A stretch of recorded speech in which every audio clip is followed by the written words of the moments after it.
예수 옆에 달린 도둑. 내 어린 시절에 대하여 아버지 어머니 곁에서 내가 누렸던 안정감에 대하여 어린아이가 사랑과 부드럽고 사랑스럽고 환한 환경 속에서 넉넉하게 즐기며 살아가는 것에 대하여 아름답고 정답고 사랑스러운 이야기를 들려줄 수 있을 것이다. 그러나 내 인생에서 나에게 흥미있는 것은 오직 나 자신에 이르기 위하여 내가 내디뎠던 걸음들 뿐이다. 그 모든 아름다운 휴식의 지점들, 행복의 섬들과 낙원들의 마력을 나도 모르지 않지만 그 모든 것들을 나는 먼 곳의 광채 속에 쌓인 채로 두고자 한다. 그곳에 다시 한번 발 디딜 욕심을 내지 않는다. 그래서 이 이야기가 아직 내 소년 시절에 머무르는 동안 더 할 이야기는 오직 어떤 새로운 것이 나에게로 닥쳤는지, 무엇이 나를 앞으로 몰아갔는지, 나를 찢어내었는지 그런 것에 대한 것뿐이다. 이런 충격들은 늘 다른 세계로부터 왔고 늘 두려움과 강압과 양심의 가책을 수반하였다. 그것들은 늘 혁명적이었다. 내가 그 안에 그대로 머물고 싶었던 평화를 위협했다. 허용된 밝은 세계에서는 숨기고 은폐해야 하는 하나의 원시적 충동이 내 자신 속에 살고 있다는 사실을 새롭게 발견해야만 했던 시절이 왔다. 어떤 사람이나 그렇듯이 천천히 눈뜨는 성에 대한 감정이 나에게도 하나의 적이자 파괴자로, 금기로, 유혹과 제약으로 들이닥쳤다. 나의 호기심이 찾은 것, 꿈과 기쁨과 두려움이 내게 가져다 준 것, 사춘기의 큰 비밀, 그것은 내 유년의 평화에 감싸인 행복감에는 맞지 않았다. 나는 다른 모든 사람들처럼 행동했다. 이제 더는 어린아이가 아닌 아이의 이중생활을 영위했다. 내 의식은 집안의 허용된 세계 속에 살았으며 어렴풋이 솟아오르는 새로운 세계는 부정했다. 그러나 동시에 나는 꿈, 충동, 은밀한 소망들 속에서 살았다. 그 위에서 저 의식적 삶이 만드는 다리는 점점 더 불안해졌다. 내 속에서 유년의 세계가 붕괴되고 있었기 때문이다. 거의 모든 부모들처럼 우리 부모님들도 말없이 덮어두며 눈뜨는 생명의 충동을 모른 척하였다.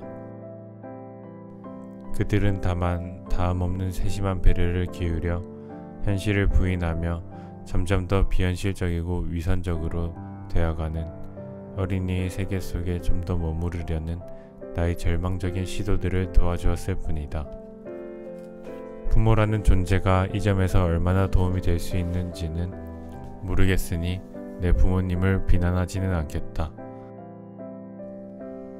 자신을 다스리고 나의 길을 찾아내는 것은 내 자신의 일이었던 것이다. 그런데 나는 유복하게 키워진 대부분의 사람들이 그렇듯이 자신의 일을 잘 해내지 못했다. 누구나 이런 어려움을 겪는다. 평범한 사람들에게 있어서 이것은 인생의 분기점이다. 자기 삶의 욕구가 가장 혹심하게 주변 세계와 갈등에 빠지는 점, 앞을 향하는 길이 가장 혹독하게 투쟁으로 쟁취되어야 하는 점이다.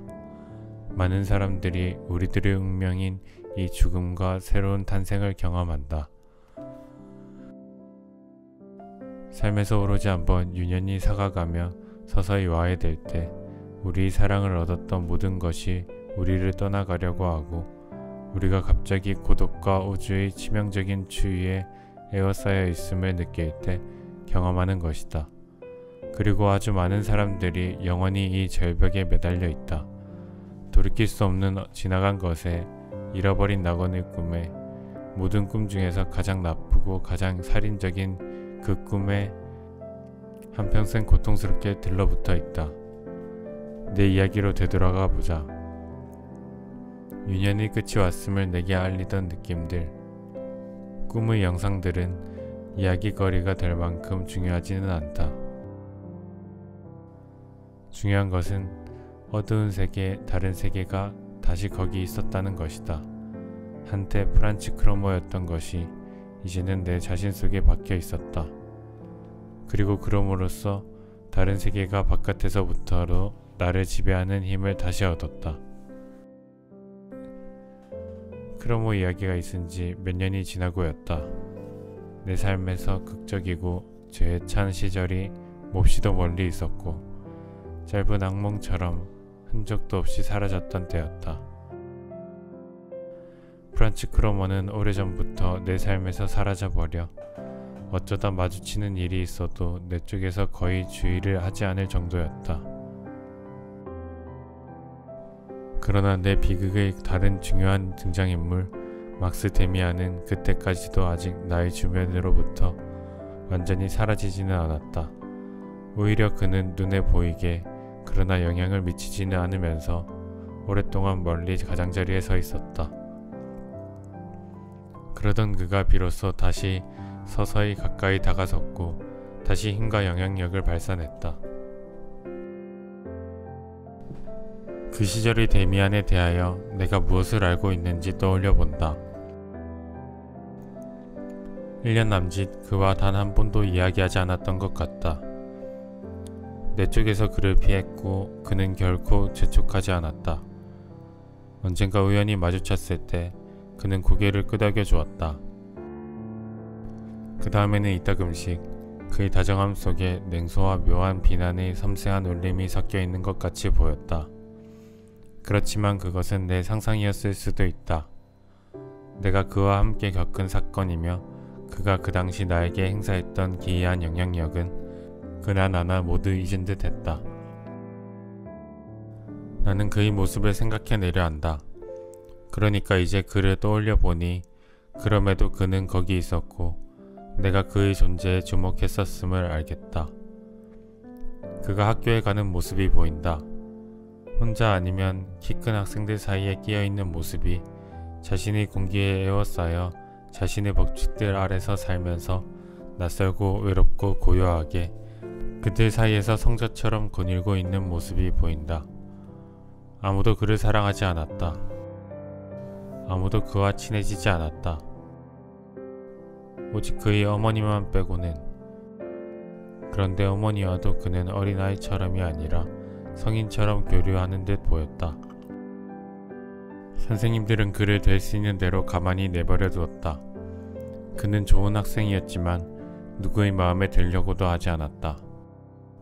이따금 그가 어떤 말 한마디, 주석 하나, 혹은 어느 선생님에게 항변을 했다는 소문을 들었다. 항변은 그 날카로운 도전에 있어서나 비꼼에 있어서 더할 나위 없는 것이었다. 두 눈을 감고 떠올려 본다. 그의 모습이 보인다. 그게 어디였던가. 그렇다. 이제 다시 거기였다. 우리 집 앞 골목이었다. 거기서 하루는 그가 손에 소첩을 들고 서서 그림을 그리는 것을 보았다. 그는 우리 집 현관문 위에 새가 있는 오래된 문장을 그리고 있었다. 그리고 나는 어느 창가에 서서 커튼 뒤에 몸을 숨기고 그를 바라보았다. 문장을 향한 그의 주의력에 찬 서늘하고 환한 얼굴을 몹시 놀라워하며 바라보았다. 그것은 어른의 얼굴, 연구가 혹은 예술가의 얼굴, 뛰어나고 의지로 가득 찼으며 이상하게도 환하고 서늘한 무어라는 두 눈을 지닌 얼굴이었다. 또다시 그의 모습이 보인다. 얼마 지나지 않아서 거리에서였다. 학교에서 돌아오는 길에 우리들 모두는 쓰러진 말 한 마리를 에워싸고 서 있었다. 말은 농가에서 쓰는 수리 앞에서 그 끌채에 아직도 매인 채 무언가를 찾는 듯 간신히 열린 콧구멍으로 숨을 헐떡거리며 어딘가의 상처에서 피를 흘리고 있었다. 말의 옆구리께에서는 거리의 하얀 먼지가 천천히 검붉게 피를 빨아들이고 있었다. 메스꺼워서 그 광경에서 몸을 돌렸을 때 데미안의 얼굴을 보았다. 그는 앞으로 밀고 나와 있지 않았다. 편안하고 상당히 멋지게 그에게 어울리듯이 멀찍이 뒤쪽에 서 있었다. 그의 시선은 말의 머리를 향해 있었고 다시금 그 깊고 고요하고 광적이지만 격정적이지는 않은 주의력을 띠고 있었다. 나는 오래 그를 바라보지 않을 수 없었으며 비록 분명하지는 않았지만 무언가 매우 독특한 것을 그때 느꼈다. 나는 데미안의 얼굴을 보았다. 그가 소년의 얼굴을 가지지 않고 어른의 얼굴을 가졌다는 것뿐만 아니라 더 많은 것을 보았다. 보았다고 혹은 감지했다고 믿었다.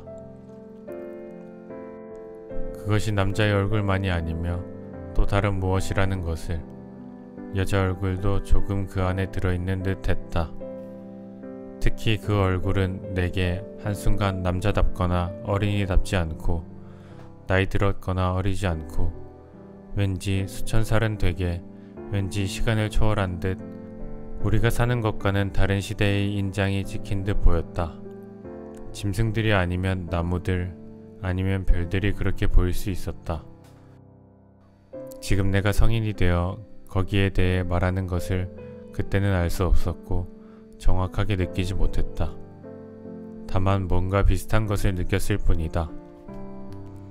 어쩌면 내게 거슬리기도 했을 것이다. 그것 또한 구분이 되지 않았다. 내가 보았던 것은 오직 그가 우리들과는 달랐다는 사실, 그는 한 마리 짐승 같았다는 것, 아니면 유령, 아니면 어떤 형상 같았다는 것이다. 그때 그의 모습이 어땠었는지 모르겠지만 그는 달랐다. 우리들 모두와 상상할 수 없을 만큼 달랐다. 더는 기억이 나지 않는다. 어쩌면 이만큼도 부분적으로는 나중의 인상들에서 재구성해낸 것인지도 모르겠다. 몇 년 더 나이가 들었을 때에야 비로소 나는 마침내 다시 그와 더 가깝게 접촉하게 되었다. 데미안은 관습대로 교회에서 받는 견진 성사를 그 또래들과 함께 받지 않았으며 그것에 대해서도 소문들이 당장 꼬리를 물었다. 학교에서는 그가 사실은 유태인이라고, 아니 이교도라고들 했다. 그리고 어떤 사람들은 그가 그 어머니와 함께 어떤 종교를 갖지 않았거나 아니면 어떤 황당한 나쁜 소수종파 소속이라고 생각했다. 그것과 관련해서 그가 어머니와 애인처럼 살고 있다는 의심도 받았던 것 같다. 추측건대 일은 이랬다. 그는 지금껏 아무런 신앙 없이 키워진 것 같았다. 그런데 그 점이 그의 장래에 대하여 불이익을 초래할지도 모른다는 우려를 낳았던 것 같다. 어쨌든 그의 어머니는 또래보다 2년 뒤늦게야 그를 견진성사에 참여시킬 결심을 했다. 그렇게 해서 그가 몇 달간 견진성사 수업에 우리 반 친구로 있게 되었다. 한동안 나는 그와 완전히 거리를 두었다. 그에게 관여하고 싶지 않았다. 그는 너무나도 소문과 비밀에 에워싸여 있었던 것이다. 그러나 무엇보다 나에게 거슬렸던 것은 크로모 사건 이래 내 마음속에 남아있던 의무감이었다. 그리고 바로 그 당시 나는 내 자신의 비밀들에 열중하고 있었다. 나에게는 경진성사 수업과 성문제에 결정적으로 눈을 뜬 시기가 일치했던 것이다. 그리고 그 일로 하여 선의에도 불구하고 경건한 가르침에 대해 관심 갖기가 힘든 상태였다. 신부님이 말씀하시는 일들은 나로부터 멀리 떨어져 고요하고 성스러운 비현실 속에 놓여 있었다.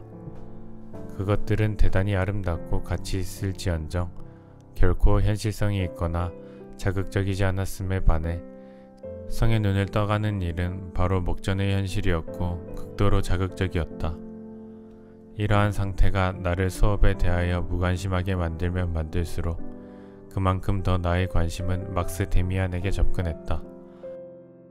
그 무엇인가가 우리들을 묶어주는 것 같았다. 이 끈을 나는 될 수 있는 대로 정확하게 따라가야겠다. 생각해낼 수 있는 한에서 그것은 어느 이른 아침 수업 시간에 시작되었는데 아직 교실에 등불이 켜져 있을 때였다. 우리 종교 담임 선생님의 이야기가 카인과 아벨의 이야기에 이르게 되었다. 신부님 이야기에 나는 거의 주목하지 않았다. 나는 졸렸고 거의 귀 기울이고 있지 않았다.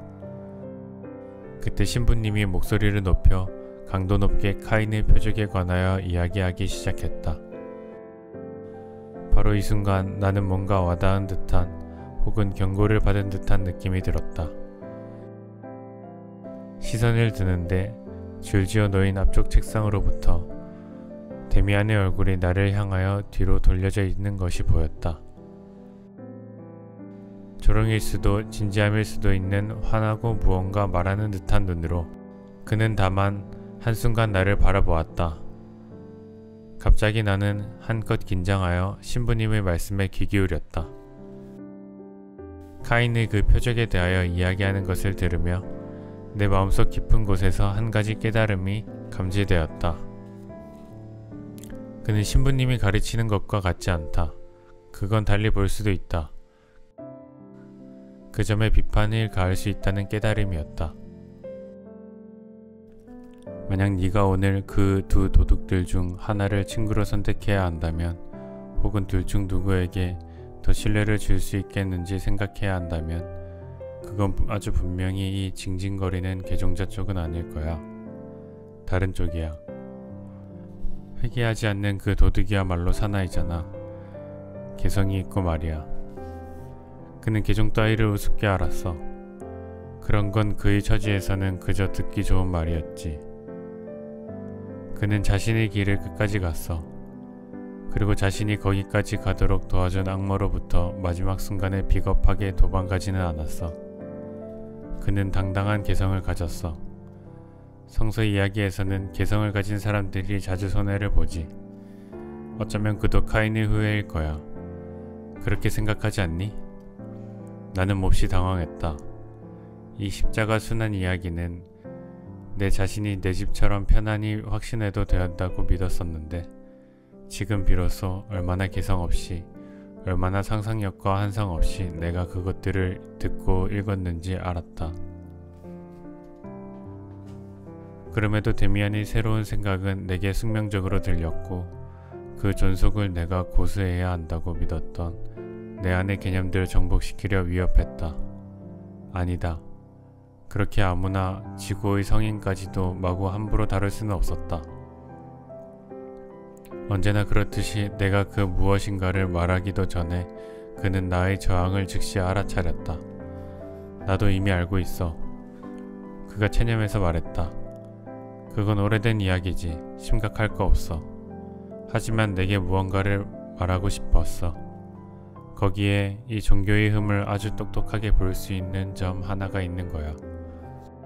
중요한 건 이 온전한 유일신, 오랜 그리고 새로운 맥락의 신이 탁월한 분이기는 하지만 원래 그가 표상하는 그런 신은 아니라는 점이야. 그는 선, 고귀함, 아버지다움, 아름답고도 드높은 것, 감상적인 것이지. 오라. 그러나 세계는 다른 것으로도 이루어져 있어. 그런데 다른 건 죄다 그냥 악마한테로 이루어지는 거야. 세계의 이 다른 부분이 통째로, 이 절반이 통째로 숨겨지고 묵살되는 거야. 바로 사람들이 신을 모든 생명의 아버지라고 기리면서도 생명이 거기에 근거하는 성생활은 간단히 묵살하고 어쩌면 악마의 일이며 죄악이라고 선언하는 거야. 그런 신을 여호와라고 존경하는 것에 대해서는 전혀 반대하지 않아. 조금도 반대하지 않아. 하지만 우리는 모든 것을 존경하고 성스럽게 간직해야 한다고 생각해. 인위적으로 분리시킨 이 공식적인 절반뿐만 아니라 세계 전체를 말이야. 그러니까 우리는 신에 대한 예배와 더불어 악마 예배도 가져야 해. 그게 올바른 일인 것 같아. 혹은 예배를 하나 더 만들어내야 할 것 같아. 악마도 그 안에 포함하고. 지극히 자연스러운 세상 일들이 일어날 때 그 앞에서는 눈을 감지 않아도 되는 신을 위해서 말이야. 그는 평소답지 않게 거의 격해졌다. 그렇지만 그 뒤 곧 다시 미소를 띄었고 더 이상은 나에게 강요하지 않았다. 그러나 내 마음속에서는 이 말들이 매 순간 내 안에 지니고 다녔고 거기에 대해 누구에게도 한마디도 하지 않았던 내 소년 시절 전체의 수수께끼에 적중하고 있었다. 데미안이 그때 신과 악마에 대하여 신적이고 공식적인 것과 묵살된 악마의 세계에 대해 말했던 것, 그것은 실로 바로 내 자신의 생각, 내 자신의 신화, 두 세계 혹은 세계의 두 절반, 밝은 세계와 어두운 세계에 관한 생각이었던 것이다. 나의 문제가 모든 인간의 문제, 모든 삶과 생각의 문제라는 통찰이 갑자기 신성한 그림자처럼 나를 뒤덮었다. 그리고 가장 나다운 개인적인 삶과 생각이 얼마나 깊이 거대한 사유의 영원한 흐름에 관여되어 있는가를 보고 갑자기 느끼게 되자 두려움과 경외심이 나를 압도했다. 그 통찰은 즐겁지 않았다.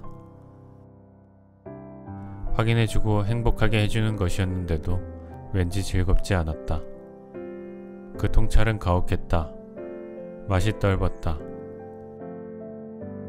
그 안에는 일말의 책임의식이 이제는 어린애일 수 없다는, 홀로 서 있다는 울림이 들어있었기 때문이다.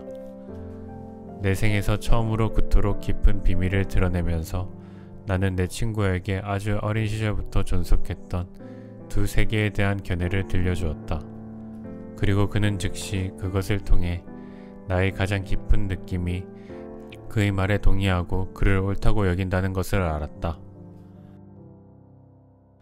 그렇지만 무엇인가를 그렇게 남김없이 이용한다는 것은 그의 방식이 아니었다.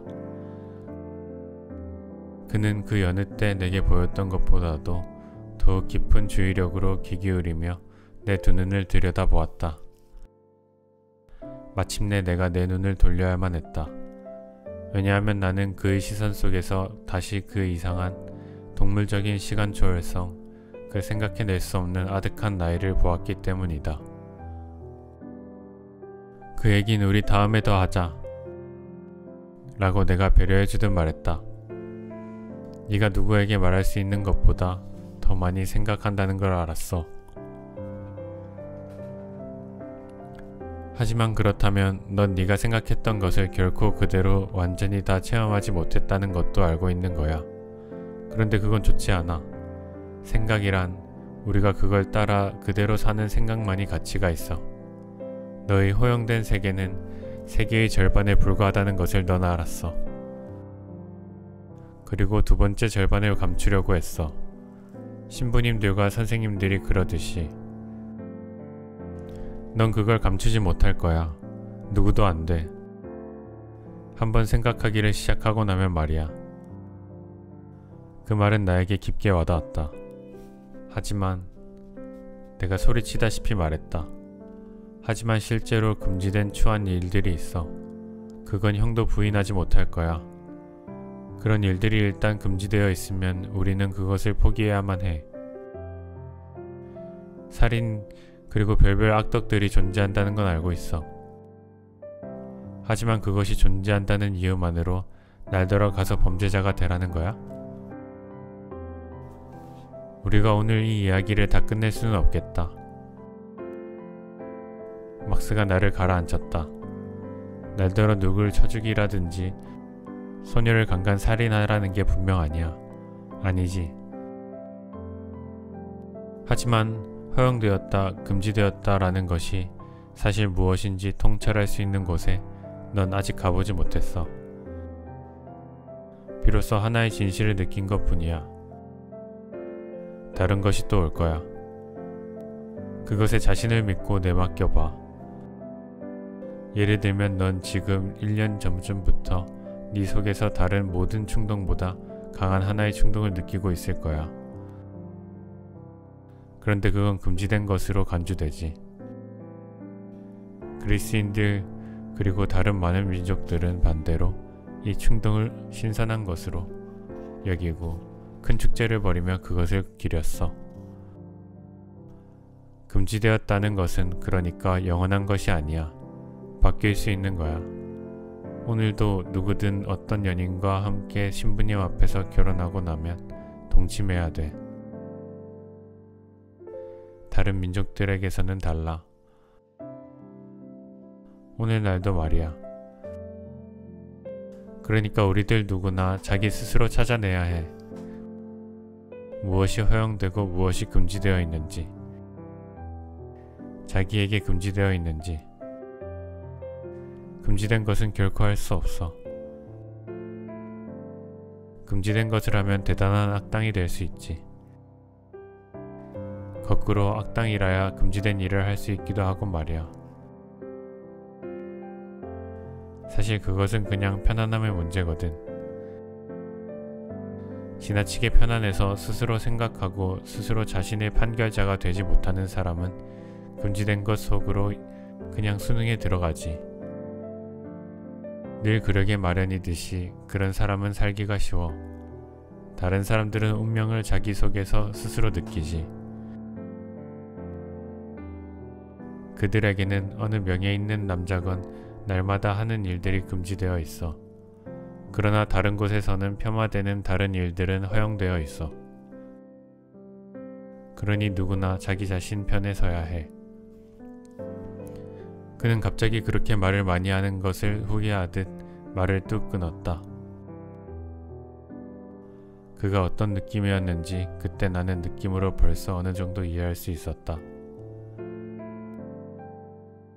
그렇게 편안하게 그리고 겉보기로 경솔하게 그가 떠오른 생각들을 말하곤 했어도 그가 언젠가 말했듯 오로지 말을 늘어놓기 위한 대화를 그는 결코 견디지 못했다. 그런데 나에게서는 진정한 관심과 더불어 너무 많은 유희, 너무 많은 재치 있는 수다에 대한 기쁨을 혹은 그 비슷한 무엇을 간단히 말해서 완벽한 진지함의 부족을 감지했던 것이다. 방금 내가 써놓은 마지막 말 완벽한 진지함을 다시 읽어보니 갑자기 다른 장면 하나가 다시 떠오른다.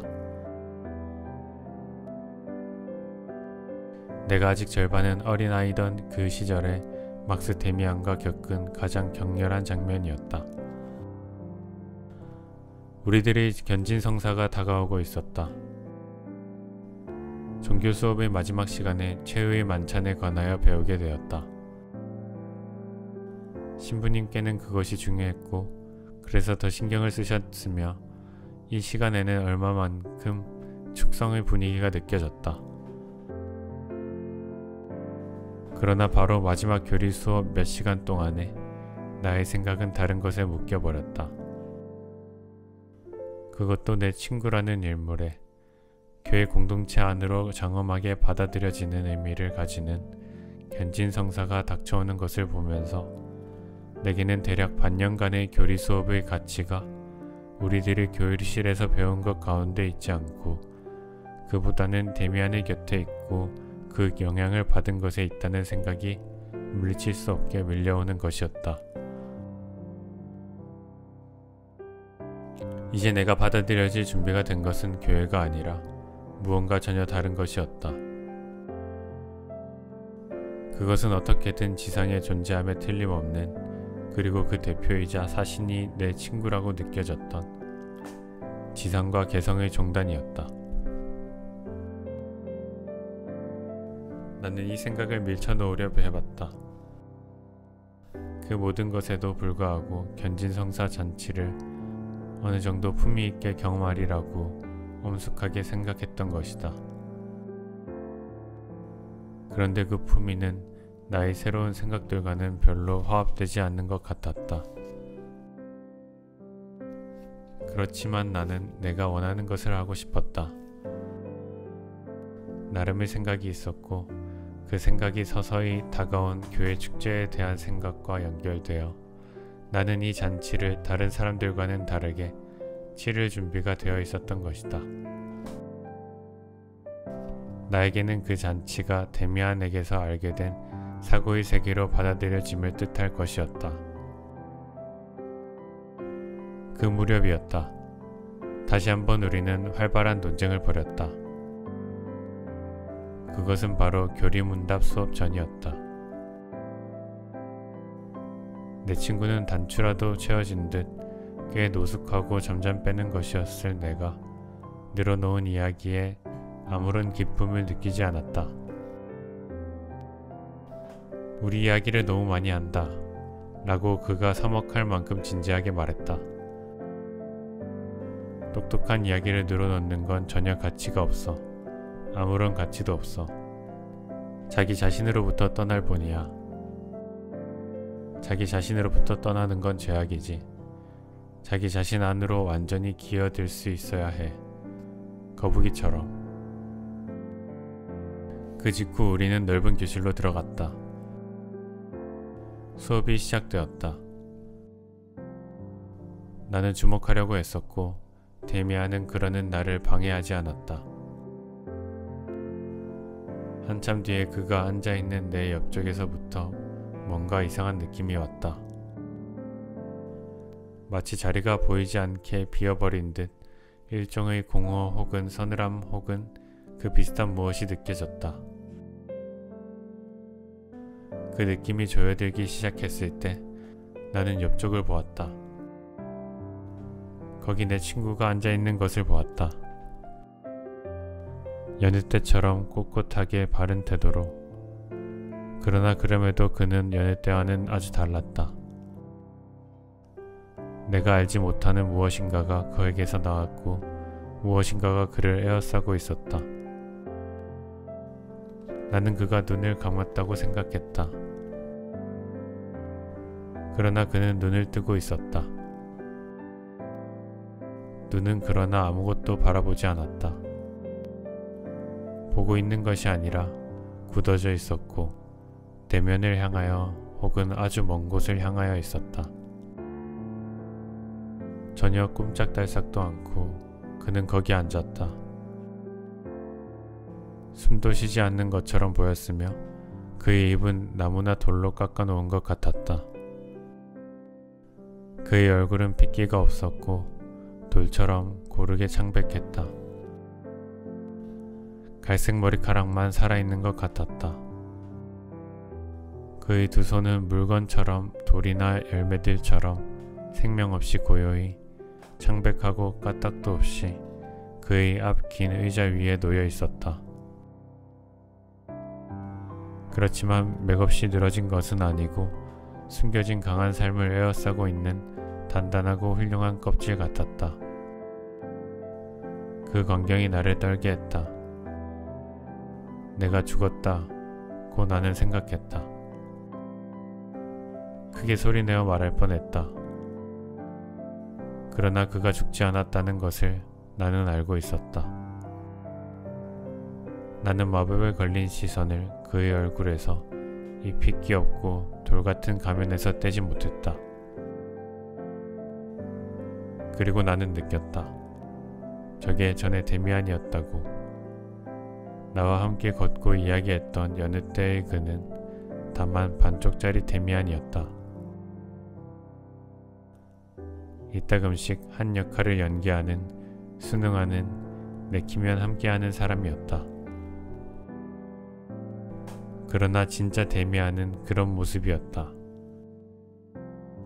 지금 이 사람 같은, 저렇게 돌 같은, 태고처럼 늙은, 동물 같은, 돌 같은, 아름답고 찬, 죽었는데 남모르게 전대미문의 생명으로 가득 차 있는 모습이었다. 그리고 그의 주위를 둘러싼 이 고요한 공허, 이 전기와 별들의 공간, 그 고독한 죽음.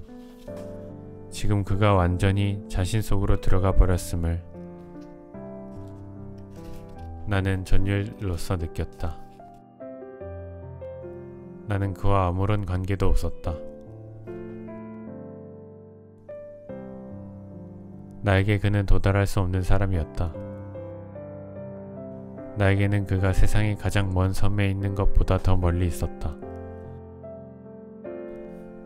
나 말고는 아무도 그 광경을 보지 못한 것을 거의 이해할 수 없었다. 모두가 보아야만 했다. 모두가 전율을 느껴야만 했다. 그러나 아무도 그를 주의하지 않았다. 그가 그림처럼, 우상처럼 빳빳하게 앉아있다고 생각할 수밖에 없었다. 파리 한 마리가 그의 이마에 내려앉아 천천히 코와 입술 위를 기어갔다. 그는 주름살 하나 움짓하지 않았다. 어디에, 그는 지금 어디에 가 있단 말인가? 무엇을 생각하고 있는가? 무엇을 느끼고 있는가? 그는 천국에 가 있는가? 지옥에 가 있는가? 그걸 그에게 물어볼 수는 없었다. 수업 시간 끝에 그가 다시 살아나 숨쉬는 것을 보았을 때 그의 시선이 나의 시선과 맞닥뜨렸을 때 그는 전과 다름없었다. 그는 어디에서 왔을까? 어디를 다녀왔을까? 그는 피곤해 보였다. 얼굴은 다시 혈색을 되찾았고 두 손은 다시 움직였다. 그러나 갈색 머리카락은 광채가 없었고 피곤해 보였다. 그 다음 며칠 동안 나는 내 침실에서 몇 번인가 새로운 연습에 몸을 내맡겼다. 깎아지른 듯 몸을 고추 세우고 의자에 앉았다. 눈은 감지 않았다. 전혀 꼼짝하지 않고 기다렸다. 얼마나 오래 내가 그것을 견뎌내며 그러면서 무엇을 느낀 것일지를. 그렇지만 나는 그저 피곤해지고 눈꺼풀에 심한 경련이 일었을 뿐이다. 부디 곧 견진성사가 있었는데 거기에 대해서는 중요한 기억이 남아있지 않다. 이제 모든 것이 달라졌다.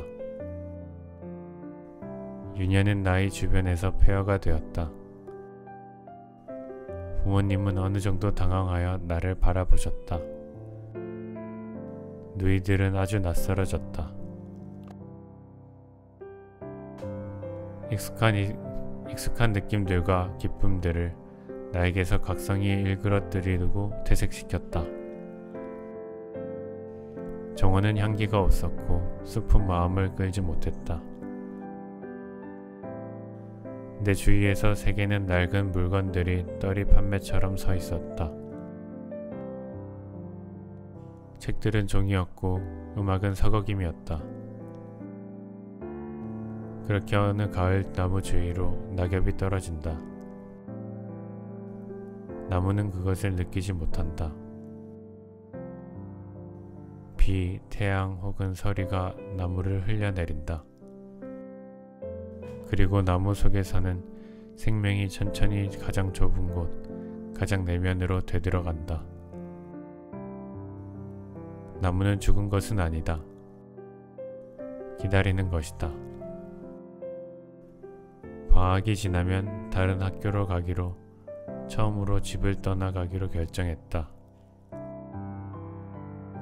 이때금씩 내게 어머니가 특별히 다정하게 대하시면서 미리 작별을 하며 내게 사랑, 향수 그리고 잊지 못할 것들을 마음속에 마력으로 심어주려 애쓰셨다. 대미하는 여행을 떠났다. 나는 혼자였다.